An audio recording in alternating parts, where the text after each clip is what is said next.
this, that's a little demonstration from my right side, but I will rotate for you so that you can see it from other sides as I turn. That's a back view. That's the left side. For this move, we don't have a traditional Poilates. If you can imagine that you are Elvis, who, in my imagining of Elvis, yes, very much that body positioning where he was like, sort of like jutting his groin out.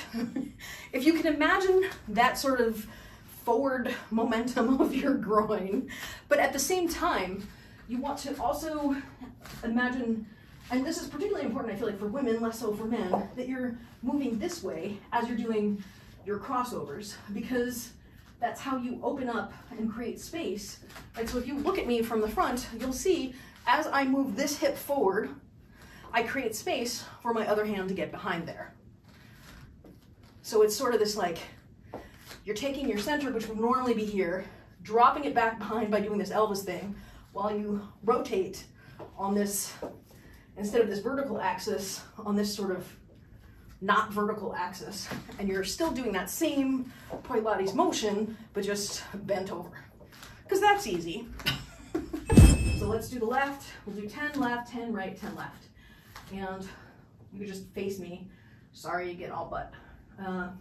So 1, 2, 3, 4, 5, 6, 7, 8, 9, 10.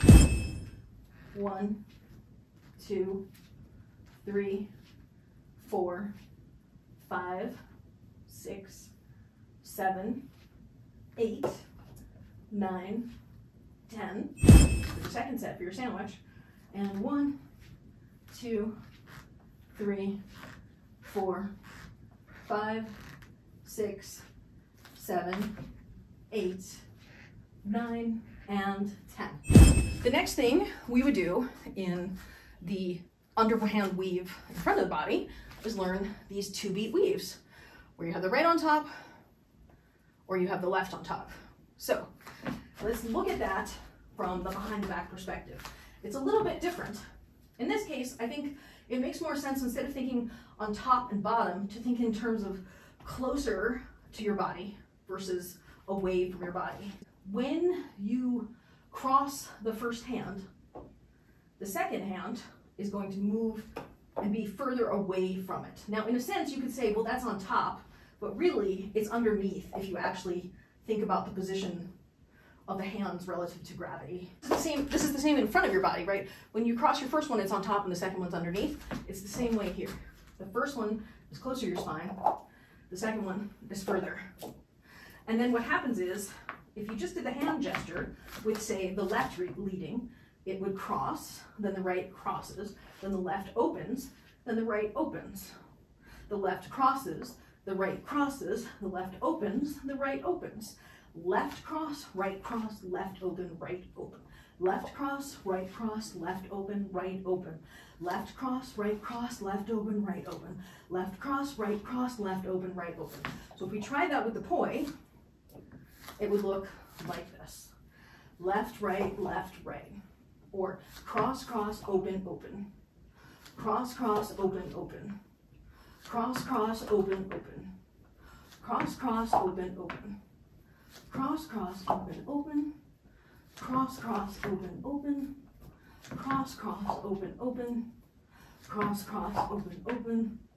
Cross, cross, open, open. And last one, cross, cross, open, open. In the effort to do the Elvis thing, don't be sexy. And what I mean by that is, it's not this, because when you do this, then the hip comes out, it cocks out. It's this. So the first hand, when it crosses, I will mirror you. Your first hand, when it crosses, you have to make space here for the poi to be spinning there. Then when your second hand crosses, you have to make space there. I think the natural inclination is, when the second hip crosses, is to do that versus do this. So you want to make the rotation to move, imagine this part of your hip bone jutting forward, not this part of your hip bone jutting out. Here's what I mean. So this is a shallow crossover. This is a deep crossover.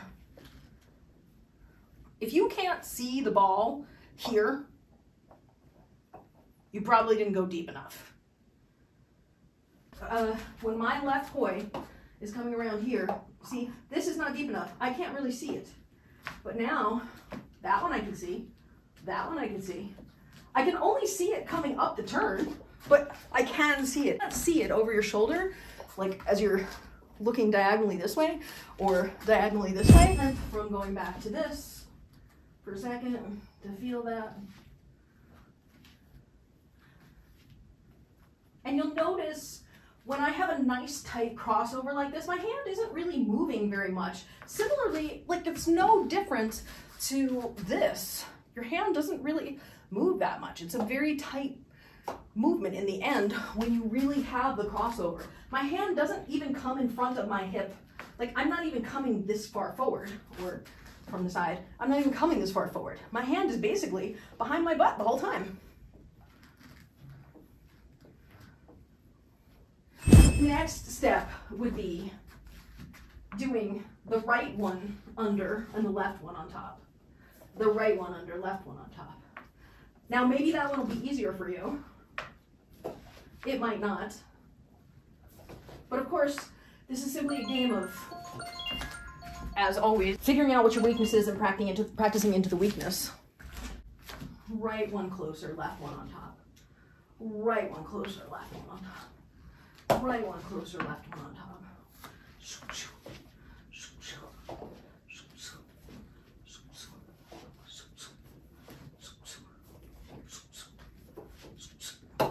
Sound effects, welcome.